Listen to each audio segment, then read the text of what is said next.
everyone, my name is Suds. And I'm Sabrina. Welcome to Zero Calorie Marketing.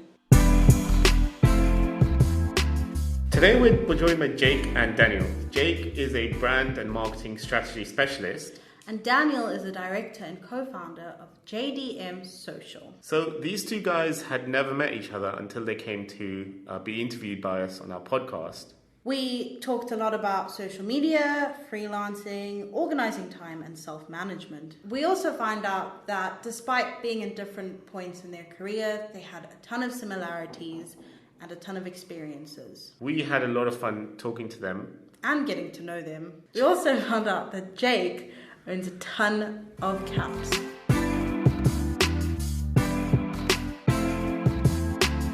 Hey everyone, this is Suds. This is Sabrina. We're with Jake Medina. Daniel Najafi. And this is Zero Calorie Marketing. Oh my god. I'm Daniel, I'm 22 years old. I like to say that I wake up every day with the purpose to empower others to do what inspires them so they can feel fulfilled and do anything that will clear them from concerns.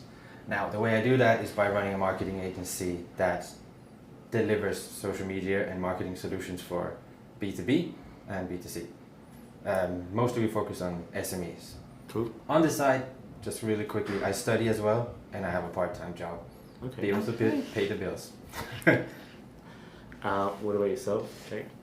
So I'm Jake Medina. I am currently a freelance marketing consultant. I've worked in marketing in London for the last 10 years almost.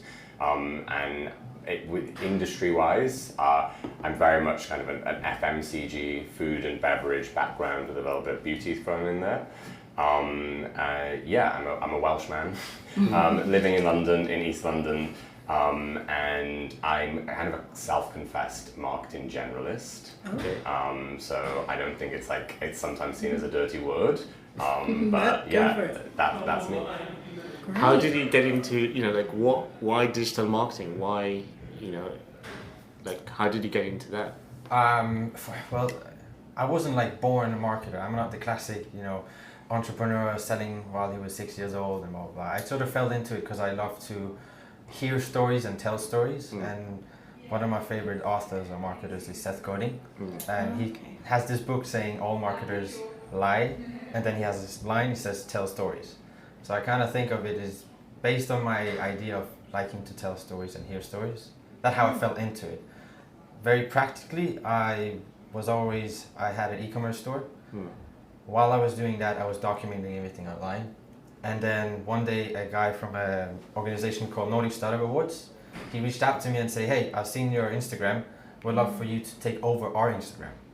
And basically just by that, as you said, luck, I guess. I just fell up on that and I understood the industry step by step. And the rest is history, I guess. That's great. What about you, Jake? You say you're lucky. Yeah. Is that like a professional kind of lucky? How did you get into the world of digital marketing? Yeah, so basically I studied entrepreneurship and marketing, the UK's first entrepreneurship degree, back in 2009, and I actually ended up like a lot of future marketeers having to kind of work in sales at first. I had a chance to work at Vita Coco, which at the time was the fastest growing drinks brand in Europe, in a sales role, and I guess the luck came into it, I guess, where there was a chance opening for a marketeer, and it was kind of a very entrepreneurial brand that was open to letting less experienced people really find themselves there. And so that helped me transition over from sales into a brand marketing role, and it's kind of my career's taken off from there, I guess. Wow. So Daniel, you do a lot of things. How do you balance between all the different things that you do, and also keep an online presence? Well, one of the things is by having a guy like Joseph here who's filming me. So, for the record for the benefit of the audience, Joseph here who's filming Daniel doing some behind the scenes footage. Exactly. We love a good behind the scenes. Yeah, we'll include the link on the on the bottom so you can see the video. That would be cool. I mean, in general, it's something I've always done myself through my phone. Always like filmed myself while I was doing something. It had a look. It has and still does look awkward sometimes in situations, but it's just nice to be able to look back and see how you've grown. But how I manage it is just by waking up early enough and then having my priorities in order. I don't go out as much and stuff like that, but I'm not at the boring side either. You know, Sure. it's not that I There's a good never do. balance. Yeah, I try to, but some days you're more productive than others. I think. A bit as a freelancer, you must know more than anyone. Yeah, exactly. You have to really call yourself into check and make sure that you're organizing your time and you know really managing yourself a lot of the time to ensure that you're getting everything done. I mean, I don't know for you, but for me, I always make either weekly or daily to-do list the night before, and I like to tick things off so I know that I've been productive. Otherwise, you can do a million things and you don't know what you actually done during that day. Just for me, do you keep this in a paper format or do you put it on digitally? Yeah, paper or digital. On the phone? It's on the phone, 100%. Because for me, I have a list.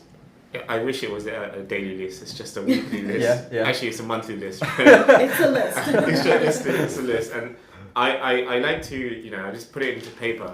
And for me, I think I get some satisfaction out of literally crossing something off with a pen. And, it gives me that kind of rush. Although, like, having some list is better than having no list. And I just find it helps me get things done. Do you have how do you make sure your priorities are in order? So I've gone the real geeky route, and we'll make sure I use software for it. So depending. Usman 2.0. Yeah. So in the most basic format, I find a Trello really helpful. That's our base friend. Exactly. So I've got some clients where I'll, my tasks for them stay on their Asana board, a great tool for project management. But generally Trello, because I feel I used to email myself my to-do list for tomorrow, I kind of from bed the night before to help myself sleep. But I've had to move to the point where when I leave a desk for the day, I am then done. That's the way I can survive as a freelancer. It's taken me a while to work out, but so I have to leave it there. We're digital marketers. How do you I find myself, I don't know how you guys are, also Sabrina, we're looking on Instagram almost every 2 minutes for professional reasons, but you're just sort of slightly go on your own. Social media in general, I'd say, and we're behind the desk and we're usually behind a computer screen. How do you guys manage your time? Because you both use social media professionally. Do you have a certain time for yourself, or how do you divide the time between the two? I think for me, I probably spend less time on social media than you do, I imagine, if you've got your own content agency. So my answer will probably be quicker. Again, it fits within the structure of my day. I very much tend to not look at, I don't check my social media until I get to work, wherever work is that day. It's always get up, exercise first, feed yourself, and then that is part of work for me. And I've actually found the more that I've used it for brands, the less I use it personally. So I think I probably uploaded 4 or 5 pictures to my own Instagram over the last 6 months, but I use it, and I find I follow lots more influencers and stuff like that because it's relevant for work. But I kind of to me it's become more of a tool for work and less personal. I guess I get that 100%. I mean, for me, I kind of merge it into one. It's my everyday life, but it's also work related. I kind of feel like I can't tell a client something if I haven't tried it myself. So I test everything. If there's a new app, I try it myself. Especially because we have an influencer side of aspect, so we also work with influencers, and content creation is something that I like within the agency. So one of the software we use, for instance, in terms of before, is ClickUps to task, and my tasks are always sort of based on the things that I am expert in, or let's say with quotation. But other than that, it's just on Instagram usually. LinkedIn, I'm starting to use much more and more, which I find super fascinating, and I'm actually thinking of starting to share vlogs and videos on LinkedIn instead of only the classic YouTube and Facebook. Yeah, so, I mean, for us, I spend almost all my time on LinkedIn as a default choice of social media, but I know because Sabrina actually posts content on Instagram and YouTube. How do you manage the time between, for yourself? You know what? To be honest, when you're at work, it's kind of like that's what you're doing. You're at work, and I think personal sort of media comes second. But I think it's been good. We've been posting on Instagram, on LinkedIn, on literally any social media platform there is, and I think because we have our analytics set up, getting that click back, getting that it's really motivational, and you kind of just keep pushing. And we've been doing great. We started our YouTube videos, and they're skyrocketing. So. I would say, especially like for me within working with like food and drink brands, that we, as brands tend to, brands do understand now they need to be like social first. They don't always know what that means. But you'll get brands that will invest a lot in content, and they'll have an initial strategy for like kind of implementing that across channels. What I then find is that brands, it's often a second thought who's going to be managing that, because it's such a big task, like really community management. It's all encompassing. You've got like customer service within there, but also you're trying to drive sales, you're trying to build awareness, engagement, often education through it. It's a team effort. It really is, and I think it's really important to have the right tools and team in place from day one that are happy to manage that. And you know what, with that being said, I think social media and just marketing in general online is such a rapid industry. There's always something new, something's changing. So how would you say you keep up with the changes in the industry, especially with the new apps, new sort of websites? Like, how are you staying on top of all that?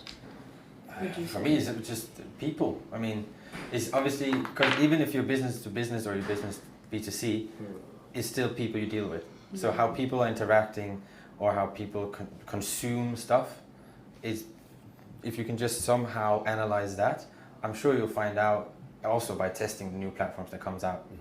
You'll be able to you will never be able to guess 100% this is going to be it. Sure. But you can see, and that's what I meant before when I said, when I say that history repeats itself.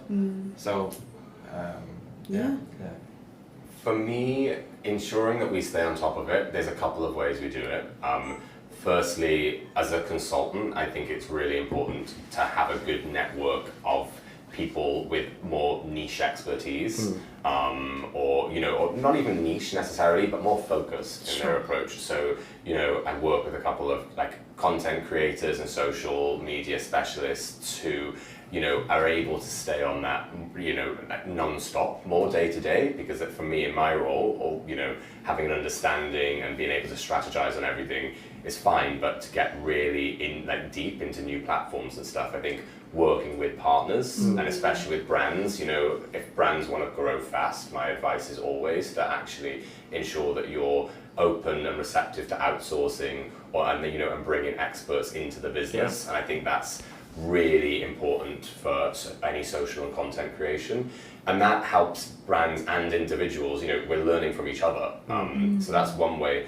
And also, like you mentioned LinkedIn, I think it's really important that the content that you're being fed is helping you learn. So a lot of I don't follow many different agencies and brands and experts on LinkedIn, but the ones I do are often feeding me content on social and on different platforms, because that's something that I need to constantly be learning about, and I'm absolutely not averse as an individual, although being a marketing expert myself, to still training. Like I went on a training course the other day about Generation Z, and went on a masterclass, and it was by an amazing agency, and learned about kind of 5 or 6 new platforms that I admittedly hadn't heard of. And then I would kind of felt stupid, and I went to my peers, and they were like, "Dude, we've all heard of TikTok, but these 5." We were just having that conversation. So I think we need to constantly learn from each other. Cool. Excuse me. So Jake, sorry, this is one sort of targeted at you. So obviously, speaking of LinkedIn, we went and we checked out your socials, and you had commented about your brand plan and how you redefine that for Edgard Cooper. You had done a bit of work there. Can you tell us a bit more about that and how you sort of took that approach? Yeah, totally. So Edgard & Cooper is a amazing premium pet food brand that I work with. Their goal is to have as little as possible environmental impact. So they use 100% biodegradable packaging. They give 10% back to dog charities in less fortunate areas. And it's a really quality product. So it's a brilliant product, perfectly positioned for the UK. But it's a Belgian brand that has kind of started in a way that's unusual for brands in the UK, because it's very much usually a brand is, conceived and developed within the UK market and then taken abroad. So for me, the task was to localize their plan to activate that in the UK. And the one kind of, I think, one key area in that brand plan that actually worked really well was the fact that, in the UK, we do have a very high density of influencers. I know it's such like a gimmicky keyword, it feels now use influence, and I'm not saying that it just works to have, these big macro influencers talking about brands. Sure. But one clear thing for us to build brand awareness quickly and amplify our own efforts was to use London, as the hub where there are a lot of influential people. So kind of one exercise we did in the early days last year was to extend invitations for an event we were running to a lot of both doggy influencers and just influencers, just people, to start attending and kind of introduce the brand with, we weren't asking for anything, we weren't giving anything for it, we were just saying, we're here, we're present, and actually created a really engaging, low-cost event for them, where there was a huge benefit for the influencers. And what we found from that event that was really successful, we basically did a doggy brunch, where so where you could come to brunch. We did it in a WeWork. We did it in the office, free of charge space, guys, for anyone working in a WeWork. And we had we basically invited a load of influencers, and whilst their dogs were getting groomed by professional dog groomers in WeWork, we had a nail artist and someone to trim beards that had done nails for the front cover of Vogue. So it was like very appealing. I think we got the target was just to get 10 solid influencers there to really amplify on social, and we got 27. They spent an average dwell time of an hour and a half, and we were expecting 20 minutes. The appointments were only 20 minutes, and that was that had a potential reach of about 15 million by the end of the day. So it was a great way to kind of start with a bang with our influencers. So that was one way we really localized and used, the benefit of being in London. One just follow-up question for you, Jake, is like when you went to sort of localize the plan for the UK, what were your biggest struggles when it came to selling it to the Belgians in a way, because they may have a different culture or they may have a different approach to things? What was the biggest obstacle and what was the biggest learning that you got out of it? Yeah, it's a good question. I think it is, and like as you just identified, it's really tricky for any head office to kind of to give away maybe a bit of control to other parts, to other countries, to other teams. So it is often a difficult sell, and certainly the way that we split the budget in the UK is definitely different to how it's definitely a higher digital spend than abroad. And there were, we are a very well-established direct-to-consumer market. We do a lot of our shopping online. But I think that, you have to be able to evidence everything. So one of the things, it's all well and good having ideas, but when it comes into selling that to your, your stakeholders, I always make sure every idea that I present is also backed up with rationale. Even if that idea is conceived as a gut instinct, and I think, oh, that's a no-brainer, or that's obvious, or, I will then go away and find the credentials for that idea. And I think that's always, I work with so many different stakeholders as a consultant, and that's, I always have that page of rationale, and often an example from another brand, that's in a different category that has already done it pretty well. I could imagine that would be powerful. Did you use macro or micro influencers? I always try and use a mix. Yeah. Yeah, and you know, for that event there was no budget to pay anybody, so it was very much like a gifted event. And yeah, and we had a couple of bigger ones. But it's always like where's the difference? But you know, there's micro, there's macro, and then there's always a different you know, number for those people in between. I'm like, there's even the smaller ones as well. Yeah, but I think that, you know, micro influencers as an aside is a real, you know, I'm often more interested in working with that side of things. Nice. Yeah. Cool. So Well Daniel, done. let's pose some questions to you. Yeah. So first of all, where do you get your inspiration from, and how has social media as a platform helped you? As an individual, as a sort of an agency. Both. Both. Well, inspiration, everything. It can be, you know, my parents, my own story and everything. For sure. But like professionally, if I have to name drop them, it's Gary Vaynerchuk, Seth Godin, Simon Sinek. Simon Sinek is my absolute favorite, especially within branding, because I love branding. And I was listening to Jacob, you know, it's all about the why, and everybody heard about the golden circle, and everything I do on a project with a client is based around that. A client can talk to me for 20 minutes, I'm going to ask him the same question, is why? And it's based on the philosophy of, if you know why you do what you do, the rest is going to find its place. Now, that's a whole other conversation, and I could talk for hours, and I love that. And I'm sure me and Jake could actually sit and talk. Totally. I mean, the amount of times I've rewatched that video with clients, I feel like everyone needs to see You need to watch this now. Exactly, watch the TED Talk. But social media allowed me to talk to people I wanted to talk to. And that's basically everything we also do with an agency. Sure. Because when someone, a brand or an influencer want to talk to someone, we need to see who and what is their worldview. If you want to talk to someone who has a different worldview than what you're trying to say, you have to adapt your either product or your marketing strategy to be able to talk to them in the right way. Because we always say we want to talk to people who care. Because if they don't care, they don't trust you, and if they don't trust you, they're not going to buy from you. That's very true. So I was reading some of your blog posts. Yes. And, Yeah, you know, great. Thank you. How, like, you're quite like you're very open about your background and what you're facing, and you know the kind of things you encounter. Where do you draw the line between being like a person who represents your company versus being an individual who's going through some, you know, like questions about who you are? You know, like how do you make the distinction between positive, you know, versus look, this is a real struggle that I'm going through? I took the Eminem approach, and that's basically giving everything. Okay. Like if I'm trying to hide behind some of my insecurities and blah blah blah, unless it's very very private. I'm never going to tell someone to take it. But once you say it out loud, what are they going to say? You can't get anything returned from that. And if you see that clip from that movie, basically when Eminem says everything that's wrong with him, the other person is muted. Like he can't say anything. So basically that's the same approach I've done. Just being out loud with everything that I'm going through, good and bad. And then in that way I'll be able to talk to those two groups that I'm trying to talk to, which is other aspiring marketers or entrepreneurs in my age or with my background or whatever, and professionals who actually want some value in terms of like, hey, these are the top 3 Instagram story strategies for your company as a B2C. You know, it's that kind of mix.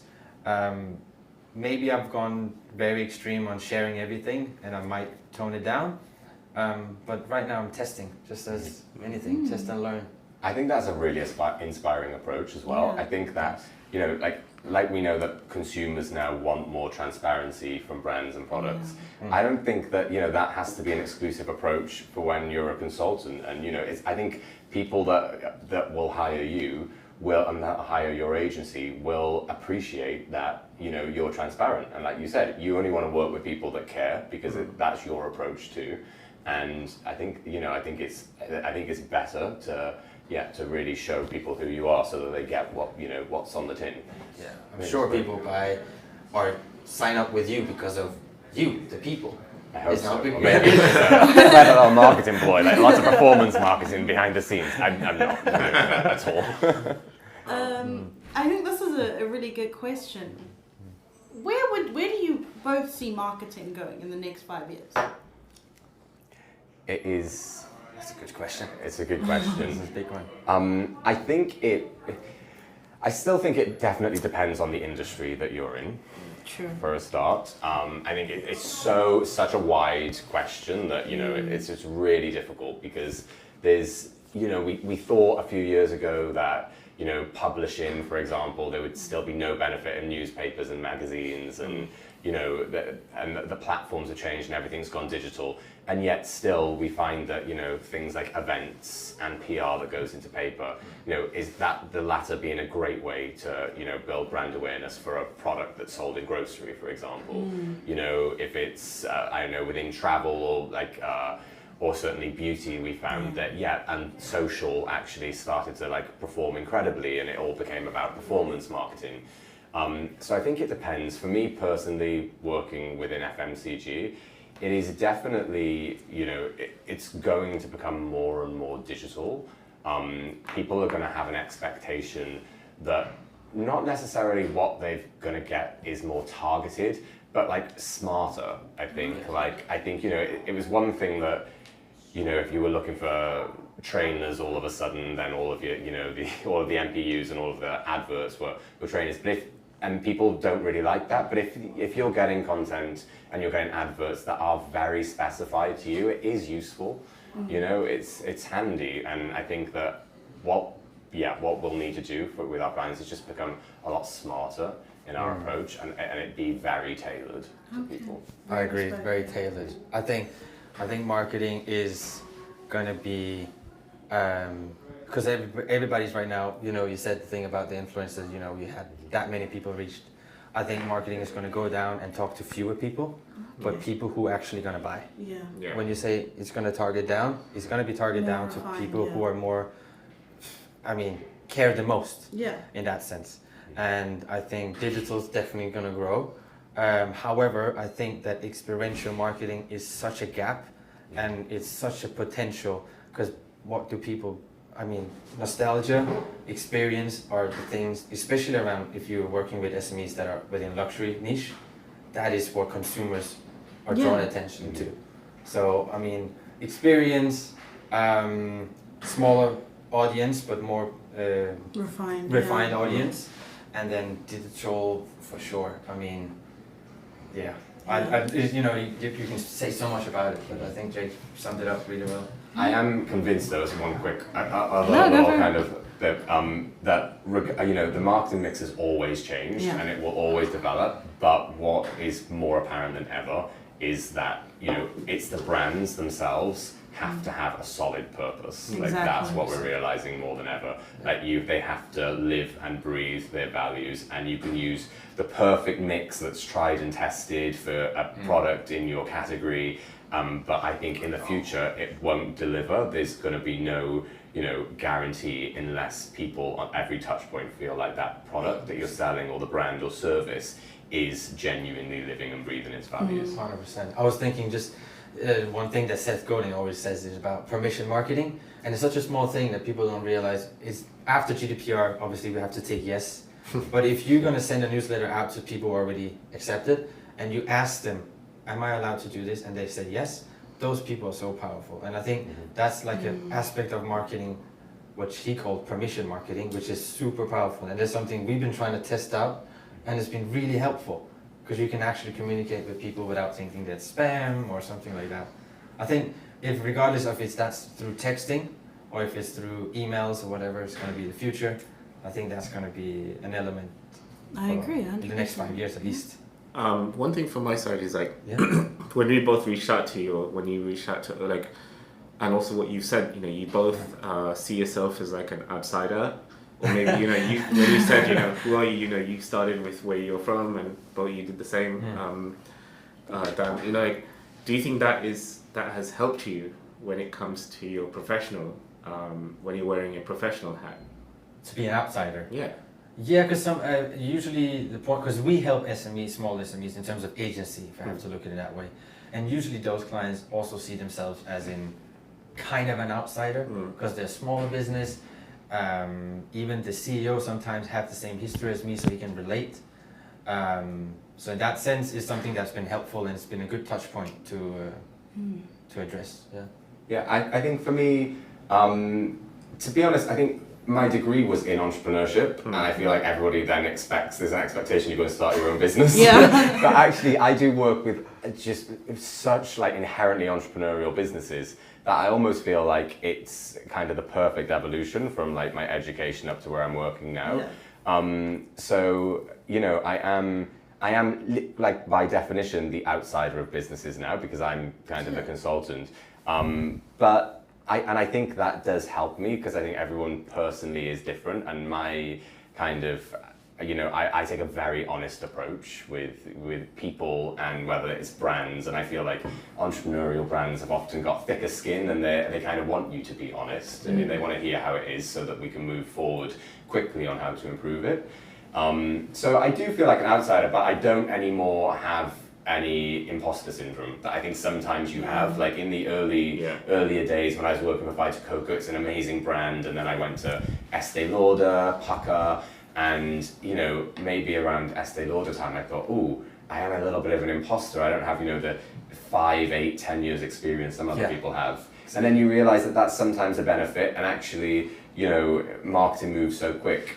One of the things I realized, especially now that, you know, Gen Z have so much buying power, is, God, the amount of companies that could do with actually somebody like a Gen Z in the business, like even on work experience right now. So sometimes it's not, especially as we move forward, it's not about, you know, years experience. It's about how connected you are right now with the tools and the 100%. Network. So I don't feel so much of an outsider in London, to be honest. Especially around age. I mean, in my case, I'm 22, and sometimes meeting a CEO or someone responsible for marketing who are like 52, and they have to look at someone 22 to take over their what they are maybe outsiders for. Social media could be an element in their business that they feel outside from.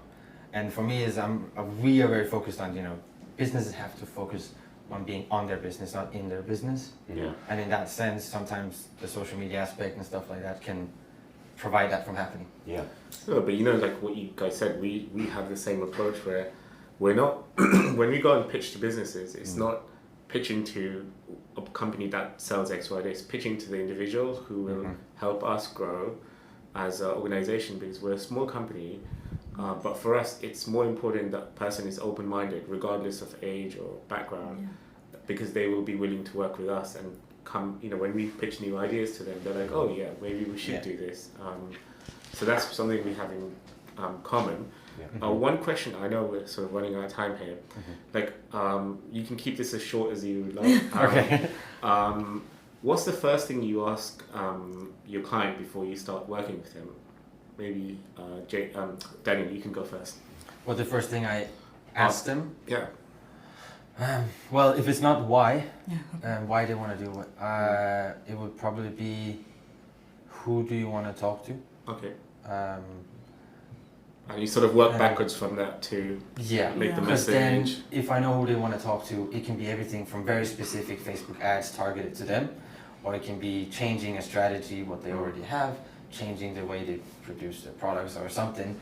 It's very based on their answer, because it's never a fixed thing. It's always bespoke and based on what's needed and what's the end goal. So we have this thing, I'm going to make it short, ABC model, like A, where you are, C, where you want to get, B is the middle point. Like from here, that would eventually, if that works out, you will be able to C. So there's different strategies for Cool. that. For me, it probably goes against everything that we hear, like business leaders and all the positive stuff. But you know, my role is often to fix things or improve things. And you know, whether it's a company's grown so quick that they haven't put the process in place, and it's often fixing something because of a very positive environment where, you know, it's grown too quick, or the team's grown quickly, or we've overlooked something and now it's an immediate concern. So I always ask, what's the problem? What's the problem? I'll ask the founders, and then I'll ask every stakeholder before I give any feedback on what I think. It's not about my opinion. I make sure I've got the whole team's what's the problem. And then I take the Tim Cook approach, I think it is, of saying, you know, the way I see it is. Because it's a diplomatic way to mediate a situation and move forward. No, for us, the first thing we ask our clients is like, how much money do you have to spend? That's a good one. Yeah. Get to the point. In all fairness, I kind of feel like the way we did in the early stages of the agency, we really wanted to get busy. So we just said yes to everyone. Yeah. Like yes to this, anything. But what we found out that either we couldn't deliver the work because we just said yes, or we were not proud of what we delivered. So what we changed now is basically we want to do good work for people we actually believe in. So we're going to say no to much more people. Exactly, yeah. But just with those we have, we're going to be able to focus 100%. And I'm sure it's the same with Jake. I mean, yes, you know, so important because you find yourself always going above and beyond, right? Yeah. We all know that for like clients, and you know, a really good friend of mine who's an amazing consultant in the social space actually once said to me, you know, be generous with your time whenever you have it. Like if you've got clients for 4 days of the week, spend that 5th day going above and beyond for the ones you believe in. But you only want to do that when you've got the right clients, and it is important. And you know, it's better results for you, especially. It is, and then you know you get clients coming back to you because you've created this bond, this form, and you know what? Rather have your group that you trust, that trust you, that you know you can keep working with, and having all these new people come in that aren't 100% certain. Or, You know, we did our vision document the other day, and one of the things that kept on coming back was, let's turn work away for people who don't want us to create. You know, let's be proud of everything we do. where everything that lines up. You know, you have your morals, your principles, Yeah. everything. Sure. Exactly. For us, that was like almost a breaking point of like, we sat down as a team and we thought, okay, you know, one of the things that one of our colleagues said was like, we should do everything that we would be proud to post on our Instagram. And although it's, you know, say what you want about Instagram, but you know, the point he was making was we should be proud to stand back and stand behind everything that we deliver to our clients. With our name on it. Yeah, with our name on it. Yeah. Yeah. Because life's too short to just, you know, like sometimes you need to take on work because you need the money. But once you get to a certain stage, I mean, you could say, you know, you just wait along for the right opportunity. But for us, it's like we have been very lucky to have good clients, and they sort of almost fell into our radar in a way. And we are happy to work with the clients that we work with. And sometimes we're in a fortunate position to turn a work away and then just go for the right kind of thing. Can I get to that? Say something on that point. Sure. It's just there's this story about this agency. I'm not going to say the name, but they won a lot of awards, and they got to the point where people were like, now they were, you know, requesting, can you do our work and work? And what they did, which I thought was the best branding thing they ever done, they set a limit. We're only going to take, I don't remember the number, let's say 100 clients. And if you're not a good client, we're going to get rid of you. The amount of people that was queuing to get in the list of being with this client, being with this agency, was huge. Because they could sit in a meeting being with someone they didn't, you know, they get along with and be like, well, it's fine. If you're not going to fix this, we have 200 other companies waiting in line to become a part of our hundreds. So that's also like saying no to people is also sometimes a branding decision. That's really interesting. Go on, expose the name. It's years back, and I think, What we're going to do next, this is just to sort of conclude, how can people find you if they want to work with you? So this is the time to give you Our last question, how can we contact you? Amazing. Well, go ahead, Jake. 0746. No, the best place is LinkedIn. It's the quickest. It pops straight up on my phone. I actually think, shockingly, my Instagram's set to private. It's just a lot of pictures of me in various baseball caps. It's very boring. In various places around the world. It's not cool. Same baseball cap? Lots of different ones. I've got 12 pink ones. So, but LinkedIn, please. Jake Medina. I am in a cap in my picture, so I'm the guy in the cap. Yeah. For me, I'm on every social media platform, but I would say, in terms of is Instagram, Daniel Najafi. If not, just our company website, jdmsocial.com, and on there, I'm constantly looking, and like we're very dynamic in that sense. So great. Well, thank you very much for that. Yeah, thank you. So this is the bit where we get to know you guys personally. We're going to ask you both 20 questions. And you should answer as honestly and as quickly as possible based on what you think. Daniel, why don't you go first? Beach or city break? Beach. Beach. Card or cash? Card always. Card. What about morning, noon, or evening? Sorry. Definitely the evening. Morning. Morning. Yeah. Okay, morning person. Favorite movie? Possibly Forrest Gump. Oh, okay, that's a good one. Very nice. Classic. Catch Me If You Can by Leonardo DiCaprio. That's also a really good one. I watched that quite recently. Favorite place you've ever been to? Favorite place? Iceland. Oh, Reykjavik. wow. I was about to say London. I agree with you. Yeah. Favorite cheese? He knows how to please the audience. Favorite cheese, manchego.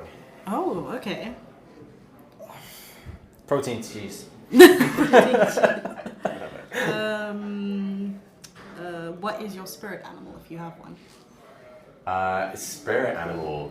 I don't think I have a spirit animal, but I may be able to think of like a dead person. Okay. You know what? I love that. Let's go with that. That's a great one. Yeah, I'll leave it with me. Okay, sure.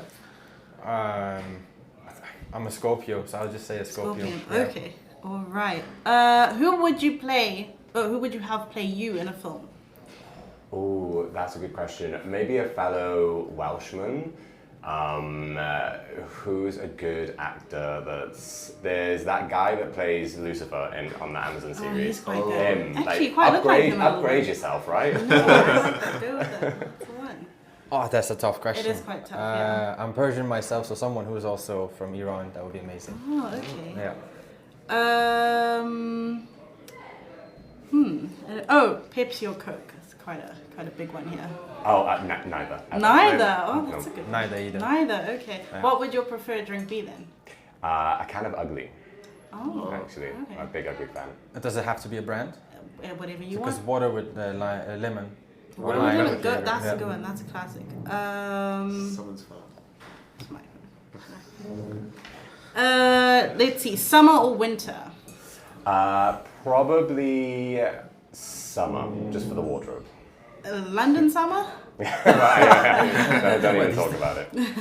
It's raining outside just for the benefit of the audience. Summer 100%. Summer. Yeah, 100%, yeah. I agree. Okay. Describe yourself in 3 words.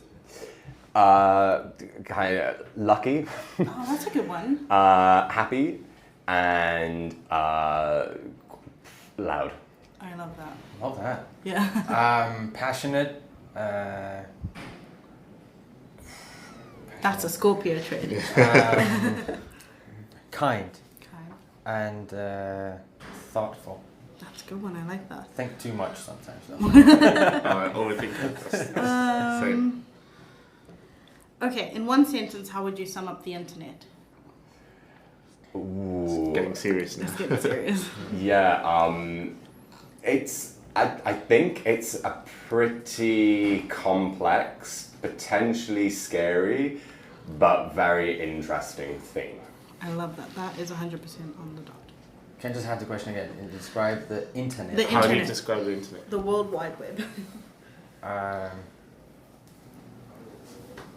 It's history repeating itself online. Oh, yeah, that's a good It's take. deep. Yeah. Okay, should we go for the last one, the teeth and fingernails? Oh yeah, you go for it. Okay. This is your, No, I think I've been here before. Would you rather have no teeth or no fingernails? Definitely no fingernails. I have very little in terms of fingernails right now. Teeth are important. Okay. Yeah, I would say my mom's a dentist, so I have to go with no. See, everyone Yeah. goes You for see, the I teeth. say no fingernails Really? because you can always get dentures, but what do you have to replace fingernails? Fake nails? No, Yeah. they don't stick onto skin. That's Okay, my well, I don't- argument. That's a new market. And that's a wrap. Be sure to check out some of our other episodes. Thanks for listening.